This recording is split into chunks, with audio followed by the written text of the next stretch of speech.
Through the howling desert storm, 3 desperate men ran for their lives. The sound of prison sirens pierced the night, competing with thunder that rolled across the New Mexico sky. These weren't ordinary inmates who just escaped from Silver State Penitentiary. They were the McCullough gang, the most notorious bank robbers west of the Mississippi. 10 years they'd waited, planning their break. Now they were free, but freedom demanded a price paid in blood. Behind them lay 2 dead guards. Ahead lay a territory where lawmen would shoot them on sight. What they needed was a fast horse, a way out of this godforsaken desert. What they didn't know was that their next decision would put them on a collision course with Jake "Deadeye" Cooper, the most feared gunslinger in the American West. A man who'd killed 27 outlaws in fair fights, who'd hung up his guns to find peace, but who was about to be dragged back into the kind of violence that had made men whisper his name in fear. The story that follows isn't just about stolen property.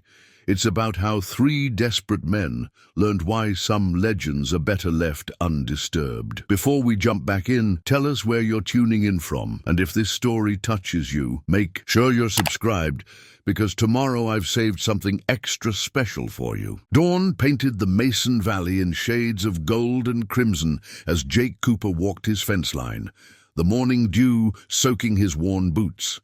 At 62, he moved with the fluid grace of a much younger man, each step measured and deliberate. Old habits that had kept him alive through decades of violence. His prize stallion Thunder followed close behind, free from any lead rope. The horse had been with him for 7 years, more companion than property. The ranch was modest, 100 acres of good grazing land, a sturdy 2-story house, and a barn he'd built with his own hands. To passing travelers, it looked like any other small spread, just another aging rancher trying to scratch out a living from the harsh Nevada soil. They didn't see the careful positioning of the buildings, how the house commanded views of every approach, or the reinforced walls that could stop a rifle round. Jake paused at the east corner, kneeling to examine fresh tracks in the dirt. "What do you make of these, old friend?" he murmured to Thunder. The horse's ears flicked forward, nostrils flaring at some distant scent. Cattle rustlers had been hitting the smaller ranches lately, getting bolder with each successful theft. Most folks figured Jake Cooper for an easy target, a lone old man with good horses and no hands to help protect them. Sarah Mitchell, who ran the general store in town, had warned him just yesterday. "They're working their way through the valley. Mr. Cooper, maybe think about hiring some help?" She was kind, worried about a seemingly vulnerable neighbor. Like most people in Mason Valley, she didn't know about the gun belt hidden beneath the floorboards of his bedroom, or the reputation that made old-timers cross the street when they recognized his face. Thunder suddenly tensed, head high, staring toward the distant hills. Jake followed the horse's gaze, his hand unconsciously moving to where his gun used to ride. The morning was too quiet, no birds, no distant cattle sounds. Something was wrong. The ranch house's front door opened, and Martha, his housekeeper of 5 years, stepped out onto the porch. She was the only person in the valley who knew his full story, who understood why he spent hours practicing with his pistol in the hidden drawer behind his property. "Breakfast is ready," she called, but her tone carried a warning. They had visitors, too. Riders were approaching from the main road, dust rising behind their horses. From their bearing and the glint of badges, Jake knew they were lawmen before he could make out their faces. Thunder nickered softly, picking up on his master's tension. 7 years of peace, Jake thought. 7 years of trying to forget the weight of a gun belt, the smell of gun smoke, the names whispered in saloons from Texas to the Dakota Territory. 7 years of being just another rancher, trying to outrun a reputation written in blood. But as he watched the lawmen approach, Jake Cooper knew his past was about to catch up with him. In this country, a man's reputation was like his shadow. It might grow longer or shorter with the changing light, but it never truly left him. Sheriff Tom Hawkins and Deputy Will Mason dismounted at Jake's gate, their horses nervous around Thunder's imposing presence. The sheriff's face was grim, his weathered features bearing news he didn't want to deliver. Jake recognized that look. He'd seen it too many times before. "Cooper," Hawkins nodded, hand consciously away from his gun. Even after 7 years, lawmen still approached Jake with caution. "Got trouble brewing. Silver State Prison had a break last night. 3 men escaped. The McCullough gang," Jake said quietly, not a question. Thunder shifted behind him, sensing the change in his master's demeanor. "How'd you—" the deputy started, but Hawkins silenced him with a look. "I was there when they were sentenced," Jake explained, memories stirring like dust in a storm. 10 years ago, El Paso." Martha appeared with coffee, her movements deliberate as she set the tray on the porch rail. The deputy's eyes widened slightly as she pulled back her shawl, revealing an old deputy marshal's badge pinned to her dress. Few knew that Martha Johnson had been one of the most respected peace officers in the Arizona Territory before retiring. "You're that Cooper," Deputy Mason breathed, recognition finally dawning. "Dead-Eye Cooper, the one they wrote about in the dime novels. They said those stories get more dramatic with each telling." Jake cut him off, but the deputy continued, starstruck. "They say you faced down the entire Rawlins gang at Devil's Fork. 12 men against 1, and you were the only one who rode away." 15, Martha corrected quietly, "and he gave them every chance to surrender." Jake's hand unconsciously touched his left side, where a bullet from that day still rested too close to his heart to remove. The Rawlins gang had been his last job before hanging up his guns, before seeking the peace of this valley. "The McCulloughs are headed this way," Hawkins continued, watching Jake carefully. "Word is they're looking for fresh horses. They've already killed 2 guards, won't hesitate to kill again." "That's not all," Martha added, her voice carrying years of law enforcement instinct. "Tell him the rest, Tom." Hawkins shifted uncomfortably. "Their younger brother, James McCullough, he was there at Devil's Fork, one of the Rawlins gang members you put in the ground." The morning suddenly felt colder. Jake remembered the young man, barely more than a boy, who'd drawn last and died first that day. He'd tried to walk away from that life, from the violence that had defined him, but sometimes the past didn't give you that choice. 7 years ago, Jake said quietly, "I buried my guns and my badge, swore I was done with killing. Built something peaceful here, I remember." Hawkins nodded. "You told me why. After 43 men—" 47, Jake corrected. "All in fair fights, all given a chance to walk away. The papers only knew about 43. Thunder pressed his nose against Jake's shoulder, a gesture of comfort. The horse had been with him through the transition from feared gunslinger to peaceful rancher, seemed to understand the weight of this moment. "We're alerting all the ranches," Hawkins concluded. "Doubled the patrols. But if they're hell-bent on revenge—" "They won't come straight at me," Jake said, years of experience speaking. "Men like that, driven by hate and fear. They'll try to hurt me first, take something I care about." His eyes drifted to Thunder, and a chill ran down his spine. Some reputations were built on skill, others on luck. But Jake Cooper's legend had been built on an almost supernatural ability to read men's intentions, to know where and how they would strike before they did. Martha and Hawkins exchanged glances. They knew that look. It was the same one he'd worn at Devil's Fork when he'd known the killing was about to start. Midnight found Luke McCullough and his brothers huddled in a shallow cave, their prison clothes caked with dust and sweat. 3 days of running had left them exhausted, the howl of pursuit dogs still echoing in their nightmares. Their stolen horses had gone lame 10 miles back, forcing them to continue on foot. "We ain't gonna make it to Mexico like this," Frank, the youngest, whispered. His hands shook as he checked their remaining ammunition, 6 rounds between them. Luke studied the valley below through a borrowed spyglass. A small ranch lay nestled against the foothills, its buildings dark except for a single lamp burning. In an upstairs window, more importantly, a magnificent black stallion stood in the corral, its coat gleaming under the moonlight. "That's our ticket out," Luke nodded toward the horse. "One good mount could carry us all far enough to steal more." "Horses." Matt, the middle brother, shifted nervously. "Looks like a retired lawman's spread. See how the buildings are positioned? Man's careful about his sight lines." "Careful don't mean dangerous," Luke sneered. "One old man, living alone with prize horseflesh, probably some rich Easterner playing cowboy.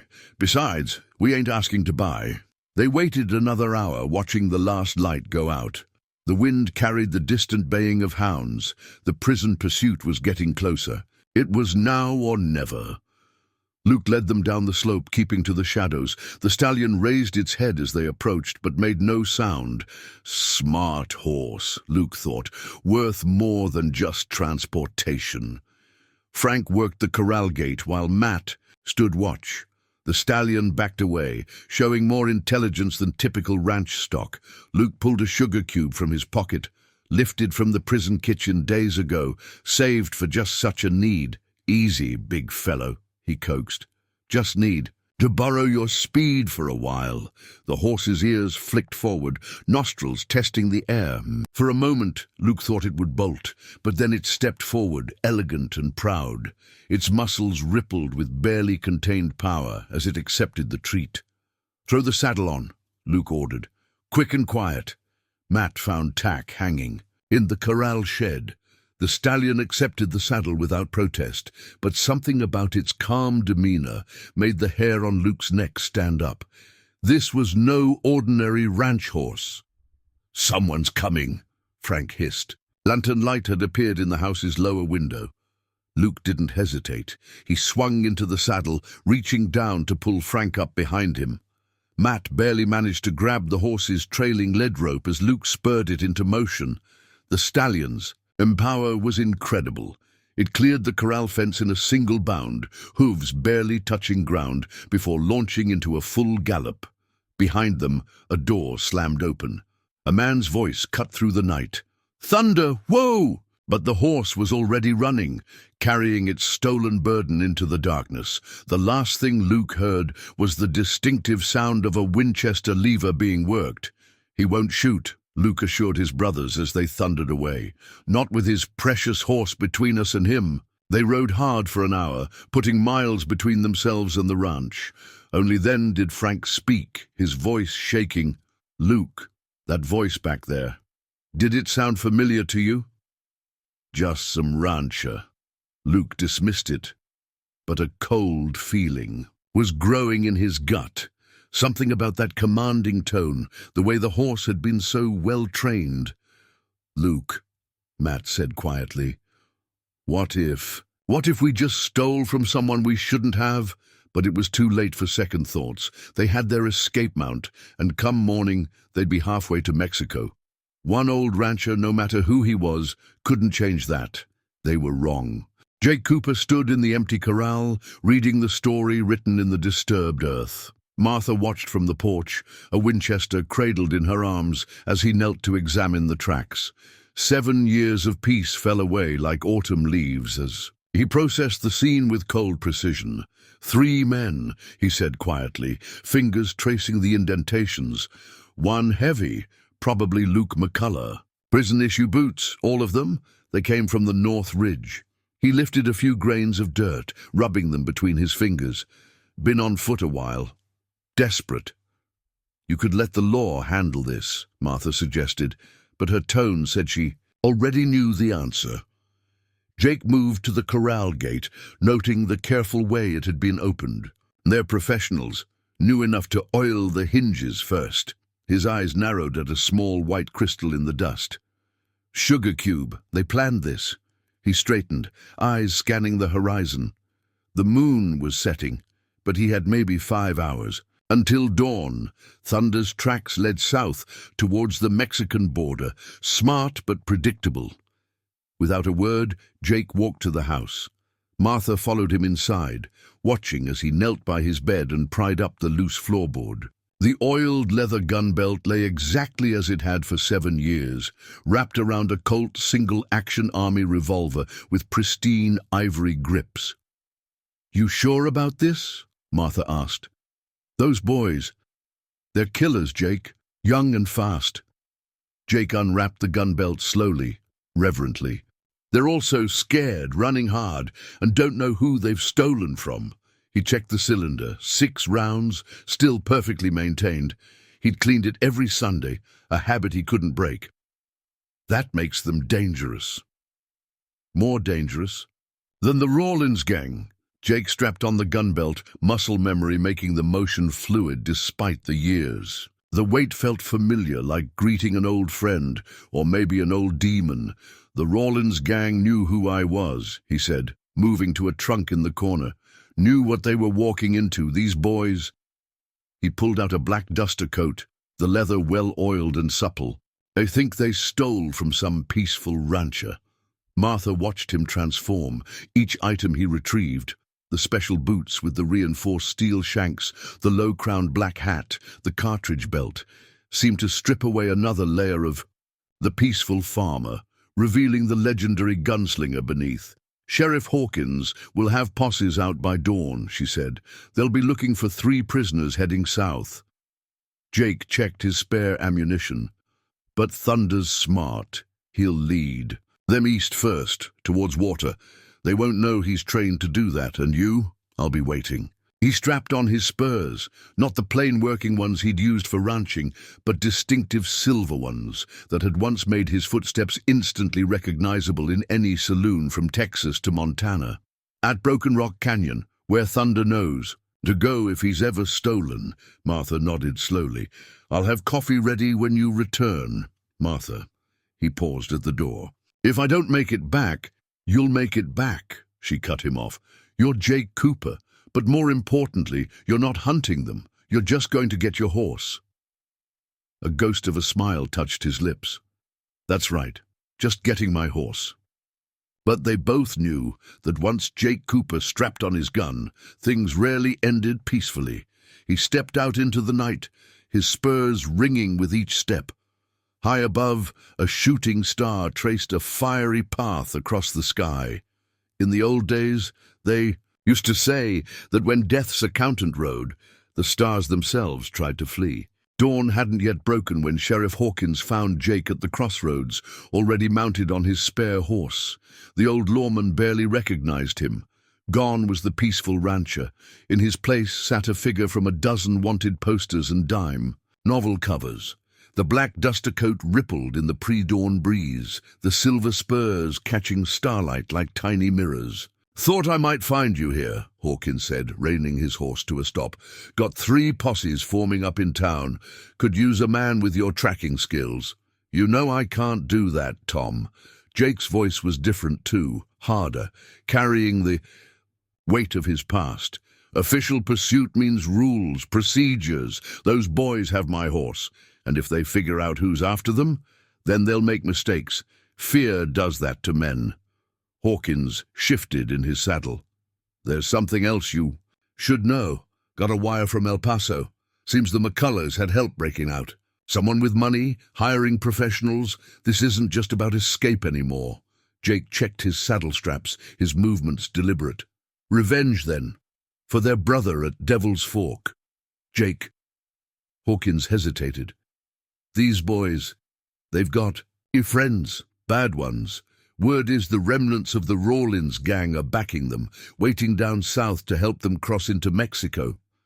A cold smile touched Jake's lips. "Good, saves me the trouble of hunting them down later."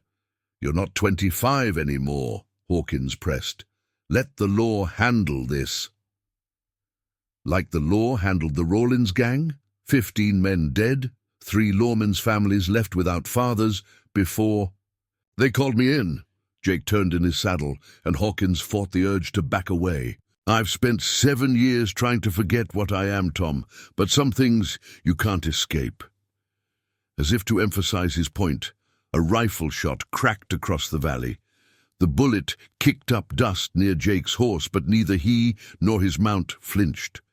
"Looks like the reception party's here early," Jake said calmly, drawing his colt in one fluid motion. "You might want to clear out, Tom. What's about to happen isn't official business." 3 riders emerged from the tree line, rifles raised. Not the McCulloughs. These men were professionals, hired guns positioned to slow down any pursuit. "Last chance, Cooper," one called out. "Ride back to your ranch. This doesn't have to get messy." Jake's response was a blur of motion. His first shot took the speaker's hat off. The second knocked the rifle from his hands, and the third wounded his horse, all in less than 2 seconds. Before the other riders could react, they found themselves staring down the barrel of that legendary Colt.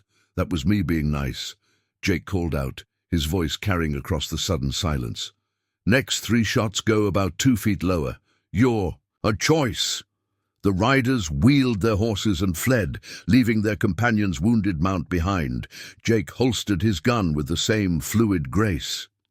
7 years, Hawkins whispered, "and you haven't lost a step." "Like riding a horse," Jake replied grimly, "or ending men's lives. Some skills you never forget." He turned his horse south. "Tell Martha I'll be back when thunder is." Hawkins watched him ride away, the black coat melting into the pre-dawn shadows. He remembered what old-timers used to say: "Death's accountant doesn't chase you, he just finds where your debt is due." The sun climbed higher as Jake followed Thunder's trail, each hoofprint telling a story. The stallion was playing his part perfectly, leading the McCulloughs east instead of south, just as he'd been trained. But something about the tracks troubled Jake. They were too obvious, too easy to follow. He dismounted at a stream crossing, kneeling to examine marks in the mud. Thunder had stopped here, probably refusing to cross immediately. Jake could almost see the scene. Luke McCullough, growing, frustrated, maybe using spurs. His hand tightened on his gun belt at the thought. "Getting soft, Cooper," a voice whispered in his mind. It sounded like Clay Rawlins, the man he'd killed at Devil's Fork. "Time was. You'd have put them in the ground already." Jake pushed the voice away, but his hands were shaking slightly as he checked his Colt. 7 years of peace had changed him more than he'd realized. The weight of the gun, once as natural as breathing, now felt heavy with memory and regret. Twig snapped in the brush. Jake's gun seemed to draw itself, muscle memory faster than thought. A young boy emerged, maybe 12, leading a milk cow. He froze at the sight of Jake, eyes wide with recognition. "You're him," the boy whispered. "Deadeye Cooper. Pa has a poster of you in the barn." Jake holstered his gun slowly, disturbed by how easily the killing instincts had returned. "That poster's old, son. Just looking for a stolen horse now." "The black stallion?" The boy nodded eagerly. "Saw 3 men on him about 2 hours back. Pa said to stay away, said they looked mean." "Your pa's right." Jake mounted up. "Get on home now. Things might get dangerous round here." "Are you going to kill them, Mr. Cooper? Like you did the Rawlins?" "Gang?" The question hit him like a physical blow. Is that what he'd become? A story to frighten children with? "No, son, just want my horse back." But as he rode on, Jake couldn't shake the familiar emptiness growing inside him, the cold, calculating part that had made him so feared. It was like putting on an old coat and finding a loaded gun in the pocket. The trail led to Miller's Pass, where the canyon walls rose steep and narrow, perfect ambush territory. 7 years ago, he'd have gone in guns blazing, trusting in speed and skill. Now, a rifle shot echoed off the canyon walls. Jake's horse reared as a bullet kicked up stone. Splinters nearby. 2 riders appeared on the rim above, more hired guns, not the McCulloughs. "That's close enough, Cooper," one shouted. "Walk away from this." Jake assessed the situation with professional detachment. 2 shooters above, probably more hidden. They had position, firepower, and the high ground. But they'd made one crucial mistake. They'd given away their positions by talking. His first shot caught the speaker's rifle, shattering the wooden stock. The second hit the other man's hat brim, a warning that the third would be lower. Both men ducked behind rocks. "That's 2 rounds," Jake called out, his voice carrying the authority of countless gunfights. "I've got 4 left. Next ones won't be warnings." Silence answered him. They were professionals. They'd heard the stories, knew his reputation for never missing. "Walk away," he offered. "Tell your employers that Death's accountant is calling in their marker." The sound of retreating. Horses told him they'd chosen wisely. But the encounter left him shaken, not by the danger that had been almost routine. No, what disturbed him was how easily he'd slipped back into the role, how natural it felt. "Just getting my horse," he reminded himself. But the cold voice in his head laughed. They both knew better. The legend of Deadeye Cooper was awake again, and it would demand its due in blood. U.S. Marshal Daniel Blackwood stood in Jake's empty ranch house, examining the wanted posters spread across the kitchen table. Martha watched him carefully, noting how his eyes lingered on the oldest one, a yellowed sheet showing a younger Jake. Hooper offering $5,000 for his capture, dead or alive. The poster predated his service as a lawman from his darker days. "Interesting reading material," Blackwood commented. "Most folks don't keep their own wanted posters. Jake keeps them as reminders," Martha replied, "of what he was, what he chose not to be anymore." The marshal picked up a newer poster, the McCullough brothers' prison photographs. And now these 3 force him back into it. Convenient timing, wouldn't you say? Meaning this whole prison break stinks of setup, professional help on the inside, hired guns waiting with fresh horses, and now they just happen to steal the prized mount of the one man who might be able to stop them. He shook his head. Someone's playing a deeper game. A rider approached outside, Sheriff Hawkins coming in fast. He burst through the door, face grim. "Got trouble," he announced. "Wire from Texas. The remnants of the Rawlins gang aren't just waiting to help the McCulloughs cross the border. They're moving north, at least 20 strong." Blackwood cursed. Softly. "They're using the McCulloughs as bait, drawing Cooper out." "That's not all," Hawkins continued. "Remember James McCullough, the one Cooper killed at Devil's Fork? Turns out he had an uncle, Judge Marcus McCullough. Man's been pulling strings, calling in favors, spending a fortune to set this up." Martha's face paled. "A judge with a grudge and resources. That explains the professional help." "Cooper's walking into a trap," Blackwood said. "Those boys took his horse to wound his pride, make him follow. They're leading him straight to an army of killers looking for revenge. Then we'd better warn him." Hawkins reached for his hat. "No." Blackwood's voice carried the full authority of his office. "This is now a federal matter. I'm declaring the McCulloughs under U.S. Marshal protection." "Protection?" Martha's voice was incredulous. "They're escaped killers." "Who might testify against a corrupt judge if we can take them alive." "I'm ordering Cooper to stand down." Martha laughed, a cold, knowing sound. "Order all you want, Marshal, but you don't know Jake like I do. Those boys took thunder. That makes this personal." "Then I'll stop him myself." Blackwood patted his gun. "Badge or no badge, he has to obey the law." "Like the law stopped the Rawlins." "A gang." Martha's eyes were steel. "There's a reason they called Jake to handle that. Some men are beyond normal law." "No one's beyond the law, Mrs. Johnson. Maybe not, but some men are the law's last resort. Its final answer, when nothing else works." She nodded toward the wanted posters. That's what Jake was, what he might have to be again. Outside, thunder rolled across the valley. A storm was coming, both literally and figuratively. Somewhere. Out there, Jake Cooper was riding toward a trap, while behind him, the law was mobilizing to stop him from falling into it. "God help anyone who gets in his way," Hawkins muttered, and no one in the room could disagree.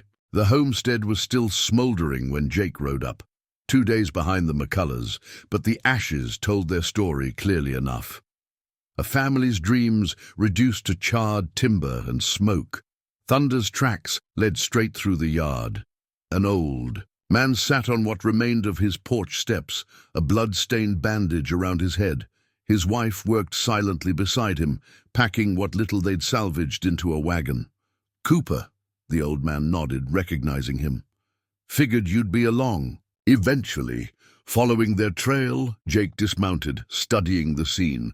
They did this, needed fresh supplies, food, ammunition. The old man's voice was bitter. "When I tried to stop them, the big one, Luke, he laughed, said they had a legendary horse now, worth more than our whole farm." "Thunder," Jake said, quietly. "My horse?" The woman looked up sharply. "Then it's true? You're really him? Deadeye Cooper?" Jake knelt, examining marks in the dirt. Thunder had resisted here, refusing to move. Someone had used spurs, hard. Rage flickered in his chest, cold and familiar. "They killed our dog," the old man continued. "Shot him for barking, then took everything we had. Said they were meeting friends down south, needed supplies for the crossing." "How many friends?" "Talked about 20 men waiting. Said something about settling old scores." The old man hesitated. "They knew who you were, Cooper. Said stealing your horse was just the beginning. That someone named Judge McCullough had plans. If for you," Jake stood, dust falling from his black coat. "Which way did they ride out?" "Southeast, toward Broken Skull Canyon." The woman stepped forward. "Mr. Cooper, they said they were going to hurt you. Use your horse as bait. It's a trap." "I know," Jake mounted up, "but they hurt my horse. Used him to harm innocent people." His voice carried the weight of 47 notches on his gun.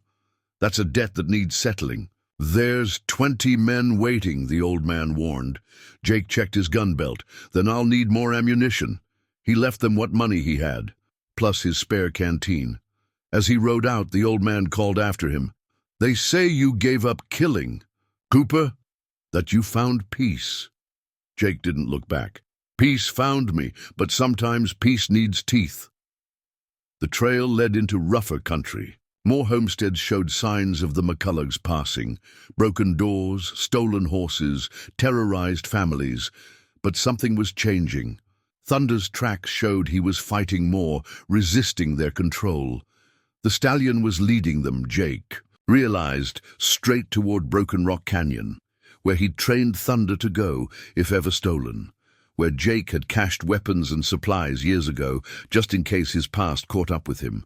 The horse was smarter than his captors knew. He wasn't just being stolen. He was setting a trap of his own. Rain began to fall, soft drops that would soon erase all tracks. But Jake didn't need signs anymore.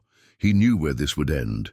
In the same place it had begun 7 years ago. With violence, with blood, with the legend of Deadeye Cooper adding more notches to his gun. "Just getting my horse," he whispered to himself. But even he didn't believe it anymore.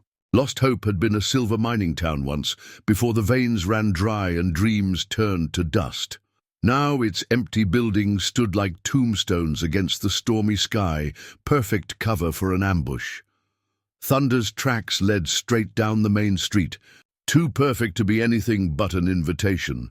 Jake dismounted at the edge of town, rain dripping from his black hat. 6 buildings still stood: saloon, bank, hotel, livery stable, and 2 storefronts. 100 places for killers to hide. "Come, on out, Cooper."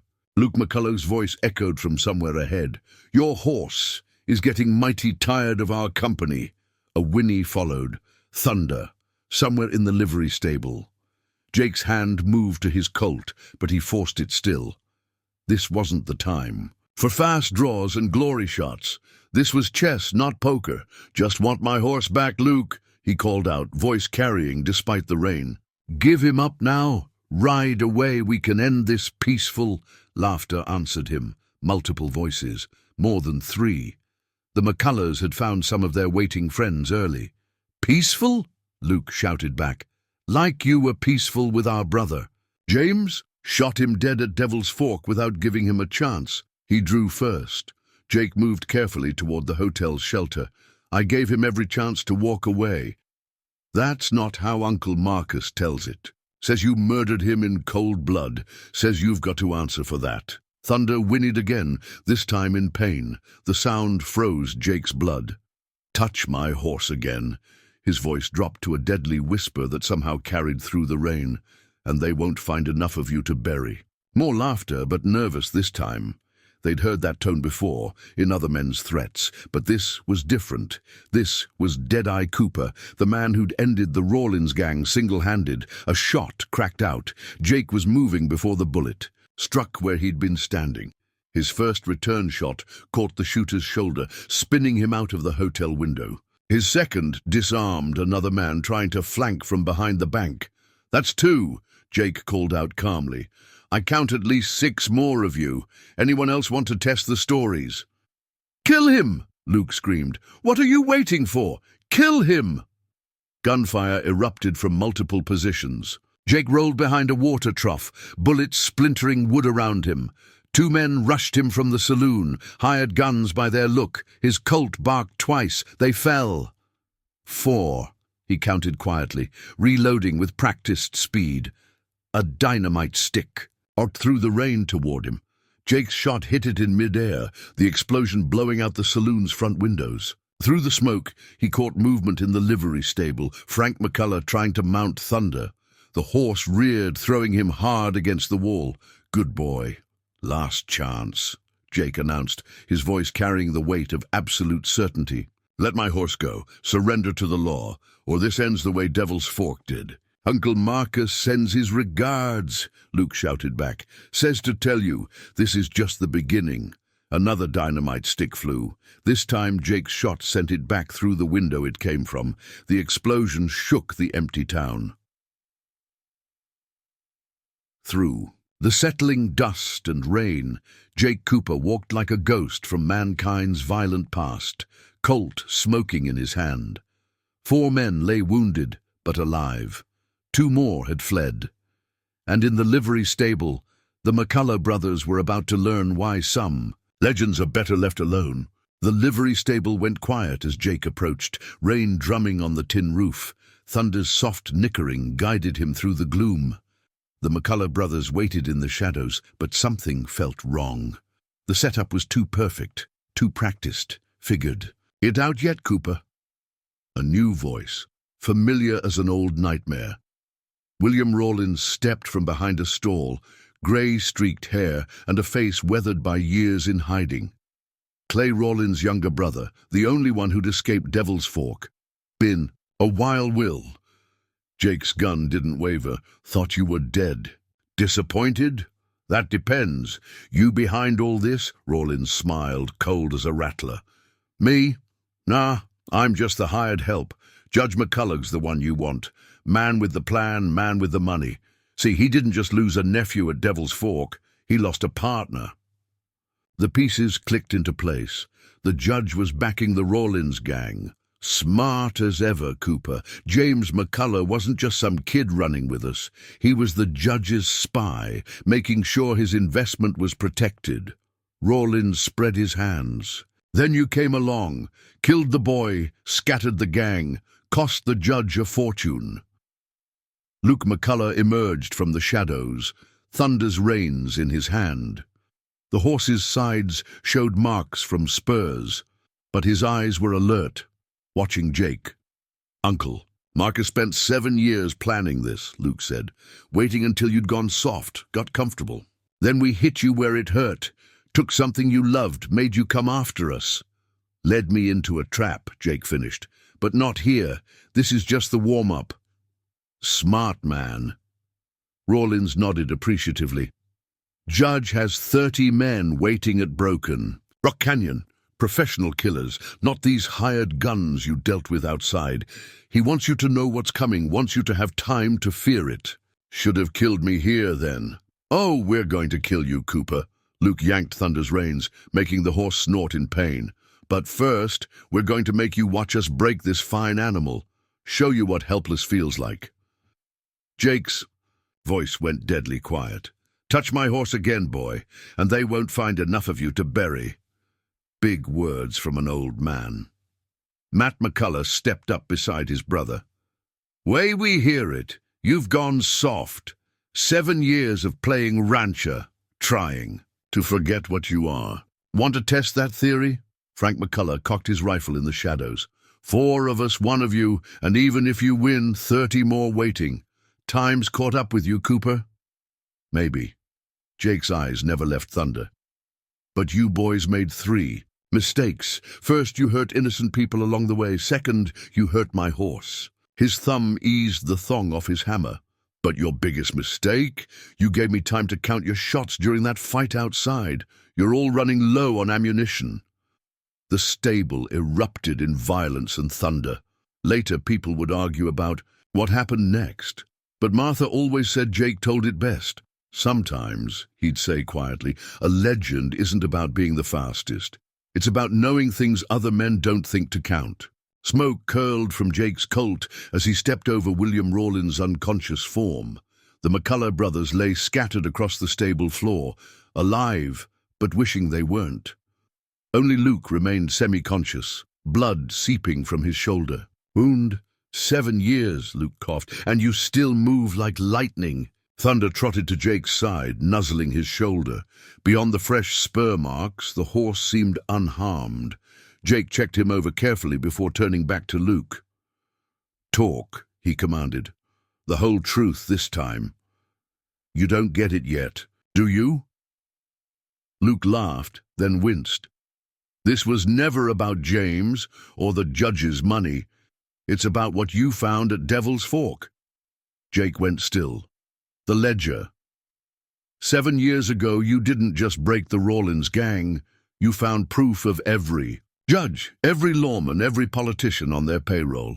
Evidence that could bring down half the territory's government. The pieces fell into place. The judge didn't burn it, couldn't find it. Searched Devil's Fork for months after. Then someone spotted you buying land, settling down. He figured you'd hidden it somewhere nearby. Martha's voice came from the stable door, Winchester ready. The whole prison break was a ruse. Get Cooper to lead you to the ledger. Jake turned. How long you been there? Long enough. She stepped inside. Got a wire from Sheriff Hawkins. Judge McCullough isn't just gathering gunmen at Broken Rock. He's called in every corrupt badge between here and El Paso. They're coming to clean up their loose ends. The law's finally showing its true face, Luke said. Every man you ever put away, every badge you ever shamed, they're all coming. Army of them. Jake checked his ammunition. How many? 50, maybe more. Real law's been bought off or blocked from interfering. Marshal Blackwood's been detained on false charges. Luke's eyes gleamed. No one's coming to help you, Cooper. Nowhere to run. Good. Jake's voice was cold. Means I won't have to watch my backstop. Jake, Martha warned, these aren't outlaws. These are lawmen, judges, men with badges. Men who betrayed those badges. He turned to Thunder. Ready for a ride, old friend? The horse nickered softly. You're crazy, Luke breathed. 1 man against an army? 1 legend, Martha corrected, against men who forgot why they feared him. She stepped forward. I'm going with you. No. Jake's voice softened. Need you to take these boys to town.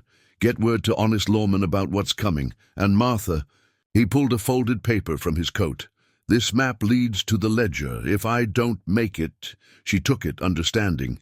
Give them hell, Jake. Outside, the storm was building. Jake mounted Thunder, feeling the familiar connection with his horse. 7 years of peace had led to this moment. 1 last ride, 1 final reckoning. They say you've gone soft, Luke called after him. That time's passed you by. Jake looked. Back, and for a moment Luke saw what his brother had seen at Devil's Fork. Death, wearing a black duster coat. Time's about to learn some hard lessons, Jake said, and rode into the storm. Thunder's hooves echoed off canyon walls as Jake rode toward a place he'd hoped never to see again. Devil's Fork lay ahead, where 7 years ago he'd ended the Rawlins gang and found evidence of corruption that went to the territory's highest offices. Now that past was calling him back with interest due, he reined up at his old campsite, unchanged after all these years. The cache was still there, hidden beneath rocks that looked random but weren't. Inside lay everything he'd prepared. For this day, extra ammunition, a Winchester rifle he'd kept clean and oiled, and a second gun belt holding 2 more Colts. Always figured it might end here, he told Thunder, strapping on the extra weapons. The horse watched him with knowing eyes, understanding the weight of the moment. A rider approached, Marshal Blackwood, looking worse for wear. His badge was missing, his clothes dusty from hard riding. "Cooper," he called out, hands clearly visible. "Escaped custody to warn you. Judge McCullough's men are an hour behind me. 53 riders, all told. Every corrupt badge and hired gun in 3 territories. Appreciate the warning, Marshal." Jake checked the Winchester's action. "But you should ride on. What's coming isn't legal justice." "That's why I'm staying." Blackwood dismounted. "Been a marshal 15 years. Watched good men die while corrupt. Judges set killers free. Maybe it's time for a different kind of law?" Jake studied him. "Could cost you that badge." "Some things matter more than badges." Blackwood pulled out a worn wanted poster, Jake's old one. "You know what folks down L. Paso Way still say about you? Say you weren't just a gunfighter. Say you were justice's last resort, when law failed and evil men thought they were beyond reaching." Thunder nickered a warning. More riders approaching, but these were friendly. Sheriff Hawkins led a small group, including Martha and 3 deputies. Jake recognized as honest men. "Told you he'd be here," Martha said, carrying a rifle of her own. "Some debts can only be paid in one place." Jake shook his head. "This isn't your fight." "Wrong." Hawkins dismounted, checking his gun. "Every time we looked away from corruption, every time we let bad men hide behind badges, we helped build this moment. Time to make it right." 7 against 50, Blackwood mused. "Worse odds than Devil's Fork." "Different kind of fight this time," Jake said quietly. "Last time I had to prove something. This time," he patted Thunder's neck, "this time I'm just settling accounts." The sun was setting, painting the canyon walls blood red. Somewhere out there, an army of corrupt lawmen was riding hard, led by a judge who'd forgotten that justice wasn't just about law books and gavels. "Still time to ride away," Jake told his volunteers. "What's coming? There's no going back from it." "Some things are worth the price," Martha answered for all of them. Thunder stamped impatiently. "Ready." Jake checked his guns one final time, feeling the weight of 47 notches on his original Colt. By sunrise, that number would change. The only question was, by how many? "Then let's remind them," he said finally, "why they used to fear the dark. Devil's Fork earned its name from the way 3 canyons met, forming a natural trap." Jake positioned his small band carefully, using knowledge from the last battle fought here. Thunder stood ready nearby, trained to come at his whistle. "They'll come up the main canyon first," he explained, pointing out positions. "Judge McCullough's too arrogant to suspect an ambush. He'll want to make a show of it." Martha checked her rifle's sight.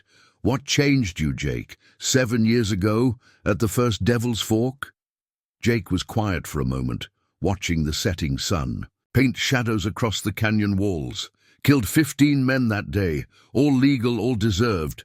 But afterwards," he touched his gun, "realized I was becoming what I fought against. Just another man solving problems with bullets. And now? Now I understand some bullets need firing, some accounts need settling." He turned to his small band. "Last chance to ride out. Sun's almost down." Blackwood spoke for all of them. "We're past that point, Cooper. Question is, what's the plan?" Before Jake could answer, Thunder's ears pricked forward. In the distance, dust rose from the main canyon, riders approaching, a lot of them. "They're coming in proud," Hawkins observed through his spyglass. "Badges showing, filing in like they own the place." "Good." Jake checked his guns one final time. "Means they've forgotten what happened here last time. Marshal, you and Martha take the high ground north. Sheriff, you and your men cover the south ridge. Don't fire till you see my signal." "What signal?" Blackwood asked. The ghost of a smile touched Jake's lips. "You'll know it." They moved to their positions as the first riders entered the fork. Jake watched from shadow as Judge McCullough rode at their head, his silver-mounted saddle gleaming in the dying light. 53 men, just as Blackwood had counted. Everyone wearing a badge legal or bought. "Cooper!" McCullough's voice boomed off the canyon walls. "I know you're here. Come face justice for my nephew's murder." Interesting word, justice. Jake's voice seemed to come from everywhere and nowhere, making men turn in their saddles. "What's your price for it these days, Judge? You're surrounded." "Cooper, 50 guns against one. 50 corrupt badges against one honest gun." Jake's voice hardened. "Tell them, Judge. Tell your men what really happened to James. How you sent your own nephew to die just to protect your investment in the Rawlins gang." Mutters ran through the gathered men. McCullough's face reddened. "Kill him. $1,000. To the man who brings me Cooper's head." But something was happening. As the sun set, shadows deepened in the fork.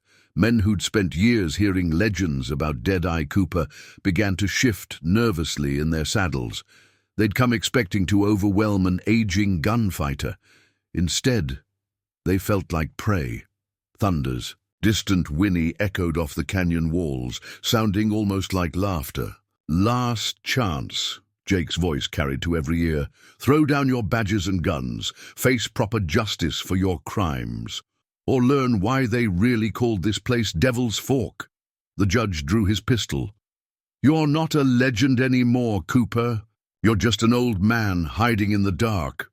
"Wrong, Judge." Jake's voice came from directly behind him. "I'm the dark itself." The storm was about to break. The first shot came from Judge McCullough himself, fired blindly into the gathering darkness. Before its echo died, hell broke loose in Devil's Fork. Jake's opening move became instant legend.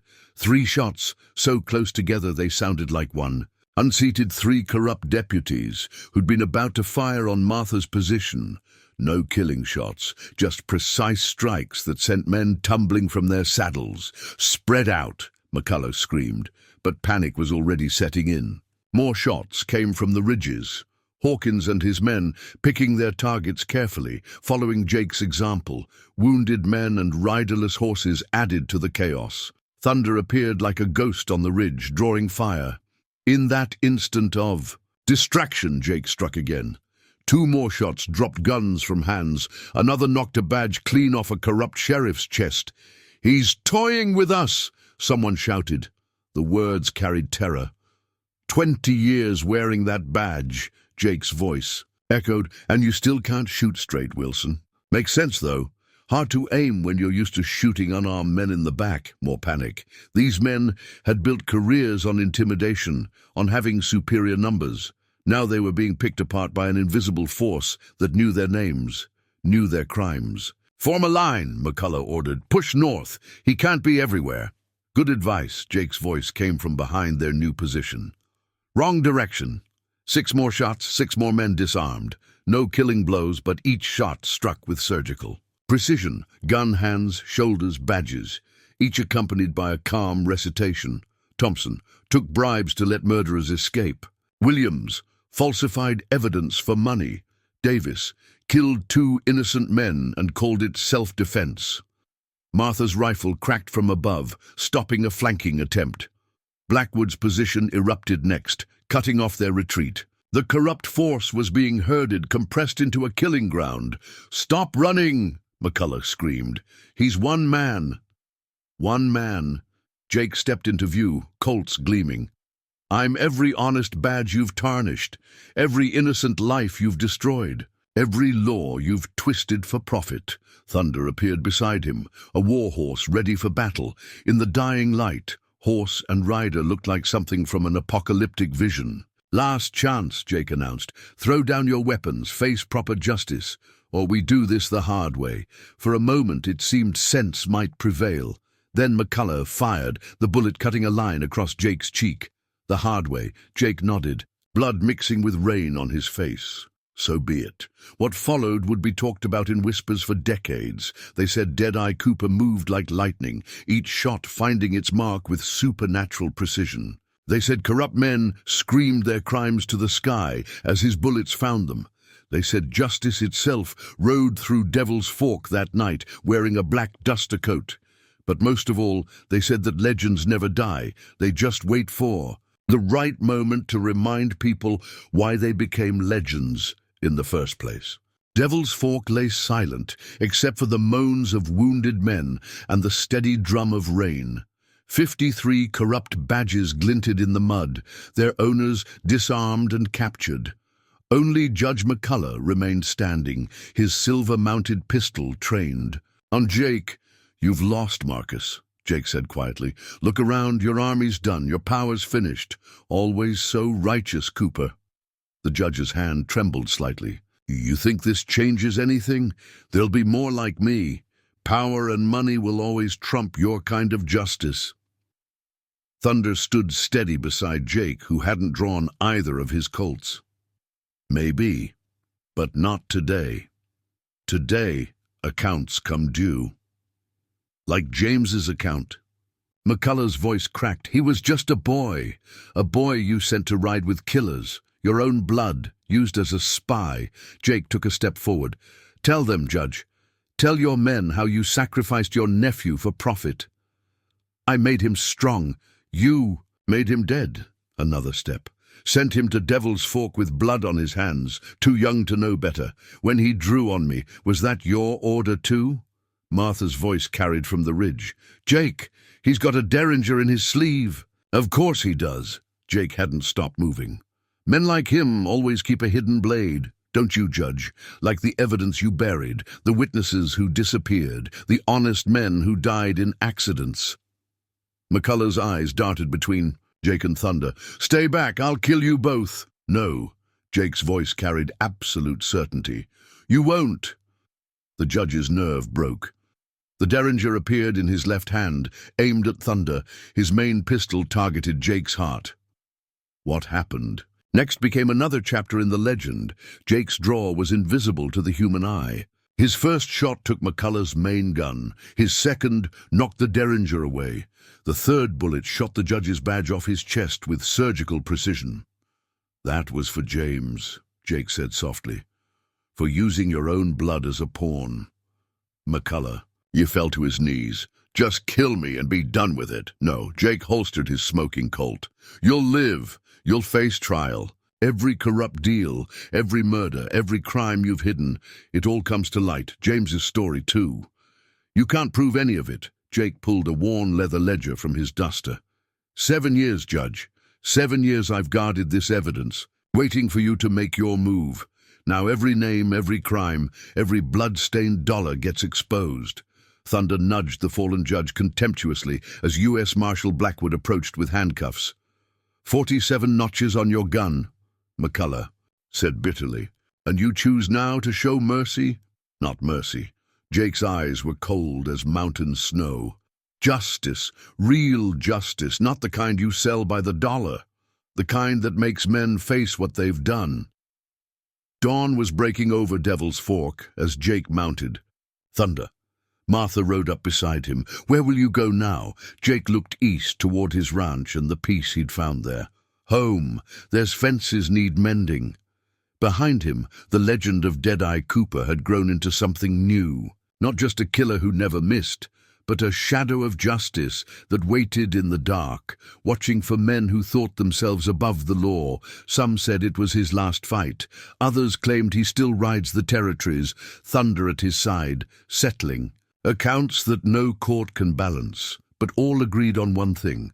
Some legends don't need bullets to change the world. Sometimes justice wears a black duster coat, and mercy can be harder than killing. Morning light revealed the full scope of what had happened at Devil's Fork. Dozens of wounded men were being tended to, their badges collected in a pile that gleamed dully in the dawn. Not a single death, but enough injuries to fill every doctor's office in 3 counties. Sheriff Hawkins supervised as his deputies loaded Judge McCullough into a reinforced prison wagon. The judge hadn't spoken since his surrender, but his eyes followed Jake with a mixture of fear and disbelief. "Territory governor's already been telegraphed," Marshal Blackwood reported, thumbing through the ledger. "Names in here. Goes higher." than anyone thought. Senators, judges, even a few generals. Make copies, Jake advised, checking Thunder for injuries one last time. Lots of powerful men will want that ledger to disappear. Martha approached, carrying coffee. Wire from town. McCullough brothers arrived safely at the territorial prison. Seems getting shot by Deadeye Cooper gave them a change of heart. They're ready to testify. Thunder nickered softly, pressing his nose against Jake's shoulder. The horse had done his part perfectly, playing bait and warrior both. The spur marks would heal, but Jake made a mental note to give him extra attention in the coming weeks. 7 years, Hawkins mused, watching the wagon disappear down the canyon. 7 years you sat on that evidence, waiting for them to make their move. How'd you know they would? Jake scratched Thunder's ears. Men like that can't stand being beaten. Pride wouldn't let them leave it alone. He looked around the battlefield, where deputies were collecting guns and spent shells. Though I didn't expect quite this many to show their true colors. Going to be a lot of empty badges needing filling, Blackwood observed. Lot of departments needing cleaning up. That's your job now, Jake mounted Thunder. Mine's done. Martha smiled knowingly. Back to mending fences. Someone has to. But they all heard the change in his voice. The weight of the past 7 years had lifted, replaced by something closer to peace. As Jake rode out of Devil's Fork for the second and final time, Thunder's hooves kicked up dust that glowed like a gold in the morning light. Behind him, he left not just a legend, but a reminder that justice sometimes needed teeth to be served. Think we'll see him again? One of the deputies asked. Martha watched the black-clad figure disappear into the sunrise. Only if we need to. Some men are like thunder. You only hear them when a storm needs breaking. A month after Devil's Fork, Jake Cooper stood on his porch, watching Thunder graze in the evening light. The horse's coat gleamed in the sunset, all signs of his ordeal erased by time and care. The spur marks had healed, leaving no scars. Much like Jake's own wounds, both physical and otherwise. Martha brought coffee, settling into her usual chair. Papers came today. Judge McCullough and 20 others sentenced. Rest awaiting trial. She smiled. They're calling it the Great Cleansing. Territory hasn't seen this many corrupt men brought to justice since, well, ever. Good. Jake sipped his coffee, watching the colors fade from the sky. Had some visitors while you were checking the north pasture, young deputies wanting to see the legend himself. She chuckled, told them you were busy with important work. Mending fences is important work. That it is. She studied him carefully. You're different now, lighter somehow. Jake nodded slowly. 7 years I carried that ledger's weight, watching my back, waiting for them to come. Now, he gestured, at the peaceful valley. Now I can just be a rancher again. Thunder trotted up to the fence, proud and free. No longer bait in a trap, no longer part of a legend, just a good horse, home where he belonged. Some say Deadeye Cooper died at Devil's Fork, Martha mused. Others say he's still out there watching, waiting to remind men about true justice. Let them talk. Jake smiled, a real smile that reached his eyes. Stories have their uses. Keeps men honest, knowing a legend might be watching. The stars were coming out, bright and clear in the mountain air. Somewhere out there, honest men were pinning on badges that had been cleaned of corruption. Somewhere, justice was being served by the law, not despite it. But here, in this quiet valley, an old gunslinger had finally found his peace. Not the false peace of hiding, but the true peace of a man who'd settled all his accounts. Think we'll have any more trouble? Martha asked. Jake watched Thunder disappear into the barn, free and unafraid. No, he said finally. Some legends are best left sleeping. And in the years that followed, that's exactly what happened, though every now and then, when corruption raised its head or evil men thought themselves above justice, people would whisper about a black-clad rider on a magnificent horse watching from the shadows, just in case.